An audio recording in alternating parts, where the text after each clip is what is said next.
Hello viewers, எல்லாருக்கும் வணக்கம். நம்ம இந்த வீடியோவில் 23 மே 2024 மார்க்கெட் அப்டேட்டை பார்க்கலாம். அப்புறம் எஃப்எஸ்டிஎஸ்சிங்கெல்லாம் வந்து எவ்வளோ க்ரோர்ஸ்க்கு ஸ்டாக்ஸை பை அண்ட் செல் பண்ணியிருக்கிறாங்க. அப்புறம் யூஎஸ் மார்க்கெட் எதுக்காக விழுந்துச்சு, கோல்டு எதுக்காக விழுந்துச்சு, இது எல்லாத்தையும் நம்ம இந்த வீடியோவில் பார்க்கலாம். ஃபஸ்ட் வந்து மார்க்கெட் அப்டேட்டை பார்த்துடலாம். அதுக்கு முன்னாடி நீங்கள் இந்த சேனலை சப்ஸ்கிரைப் பண்ணாமல் இருந்தால் மறக்காமல் சப்ஸ்கிரைப் பண்ணுங்கள். நிஃப்டி பார்த்திங்கன்னா ஒரே நாளில் 369 பாயிண்ட் வந்து ரேலி ஆகிருக்குது. ஏறக்குறைய 23,000 நெருங்கிருச்சு.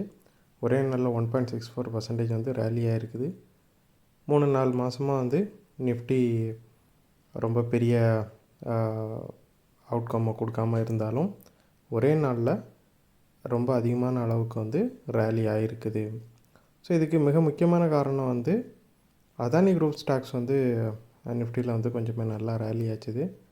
அதானியோட என்டர்பிரைஸ் ஸ்டாக்கு பார்த்திங்கன்னா சென்செக்ஸில் விப்ரோவை ரீப்ளேஸ் பண்ணிவிட்டு இது வந்து சென்செக்ஸில் ஆட் ஆக போகிறதா ஒரு நியூஸ் வந்துருக்குது. ஸோ இது வந்து உறுதி பண்ணாத நியூஸாக தான் இருக்குது. இருந்தாலும் இந்த நியூஸை வந்து ரெஸ்பெக்ட் பண்ணி அதானி என்டர்பிரைஸ் ஸ்டாக் வந்து நல்லாவே ரேலி ஆச்சுது. அதே மாதிரி அதானி போர்ட்ஸுமே நல்லா ரேலி ஆகிருந்துச்சு. அதே மாதிரி இன்றைக்கி எஃப்ஐஸும் பார்த்திங்கன்னா ரொம்பவே கணிசமான அளவுக்கு வந்து ஸ்டாக்ஸை பை பண்ணியிருக்கிறாங்க.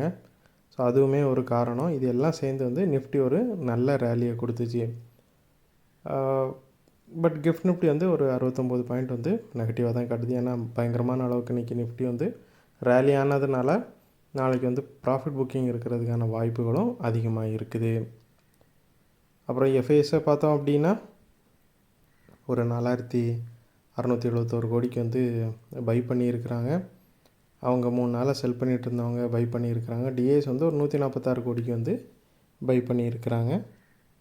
அதே மாதிரி சன்ஃபார்மா ஸ்டாக்ஸ் வந்து இன்றைக்கி ரொம்பவே விழுந்துருந்துச்சு.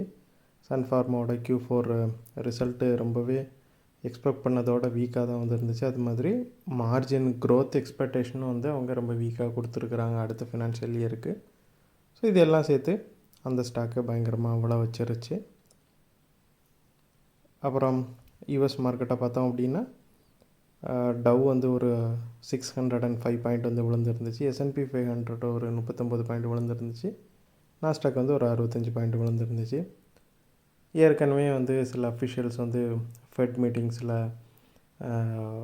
தேவைப்பட்டால் வந்து இன்ட்ரெஸ்ட் ரேட்டை ஏற்றலாம், அப்படி ஏற்ற வேண்டிய வரும் அப்படிங்கிற மாதிரி பேசியிருந்ததுனால நேற்று மார்க்கெட் பயங்கரமாக விழுந்துருந்துச்சு. இன்றைக்கி பார்த்திங்கன்னா ஜாப்லெஸ் கிளைம் டேட்டா வந்து இருந்துச்சு. அது வந்து ரொம்பவே கம்மியான டேட்டாவாக இருக்குது. அதாவது லேபர் மார்க்கெட் வந்து ஸ்ட்ராங்காக இருக்கிறத இது சொல்லுது. ஜாப்லெஸ் கிளைம் வந்து கம்மியாக இருக்கிறது அப்படின்னா அதாவது ஜாப் இல்லாதவங்களோட கவுண்ட் வந்து கம்மியாக இருக்குதுன்னு அர்த்தம். ஸோ இது வந்து மார்க்கெட்டு ரொம்பவே ஸ்ட்ராங்காக இருக்கிறத தான் காட்டுது. இன்ஃப்ளேஷனை வந்து இப்போதைக்கு இந்த மாதிரி டேட்டா எல்லாம் விடாது அப்படிங்கிற மாதிரி தான் தோணுது. ஸோ நேற்றும் அவங்க வந்து இன்ட்ரெஸ்ட் ரேட்டை ஏற்ற வாய்ப்பு இருக்குது அப்படின்னு சொன்னதும் இன்றைக்கி இந்த ஜாப்லெஸ்ஸு டேட்டாவும் வந்து அவங்களுக்கு ஹெல்ப் பண்ணுற மாதிரி தான் வந்திருக்குது. ரேட்டு ஹைக்கை ஏற்றுறதுக்கு கூட வாய்ப்புகள் இருக்குது அப்படிங்கிறத ஊர்ஜிதப்படுத்துகிற மாதிரி தான் வந்திருக்குது. ஸோ இதெல்லாம் சேர்த்து யூஎஸ் மார்க்கெட்டை வந்து ரொம்பவே கவலையடைய வச்சதுனால பயங்கரமான அளவுக்கு டவ் வந்து விழுந்துருந்துச்சு. 1.5% மேலே ஒரே நாளில் விழுந்துருந்துச்சு. 40,000 தொட்ட டவ் வந்து இப்போ மறுபடியும் 39,000க்கு வந்துருச்சு. அப்புறம் கோல்டு பார்த்தோம் அப்படின்னா ஒரு 62 பாயிண்ட் வந்து விழுந்துருக்குது. கோல்டு வந்து டிமாண்ட் ரொம்பவே லோவாக இருக்குது ஹையர் ப்ரைஸஸ்னால். அது மட்டும் இல்லாமல் அந்த ஃபெட்டோட ரேட்டை கட் பண்ணுற ஹோப்பும் வந்து இப்போதைக்கு கலைஞ்சிருச்சு. ஸோ இதெல்லாம் சேர்த்து வந்து கோல்டை கொஞ்சமாக ப்ரெஷரில் வச்சுருக்குது. கோல்டு அதனால் அந்த மாதிரி சரிவை சந்திச்சிருக்குது. இந்த வீடியோலாம் உங்களுக்கு கொடுத்த இன்ஃபர்மேஷன்ஸ் எல்லாம் கண்டிப்பாக ஹெல்ப்ஃபுல்லாக இருந்திருக்கும் நான் நம்புகிறேன்.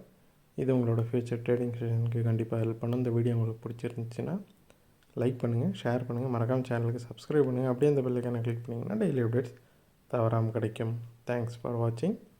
Keep supporting. நான் இன்னொரு வீடியோவில் உங்களை சந்திக்கிறேன். தேங்க்யூ.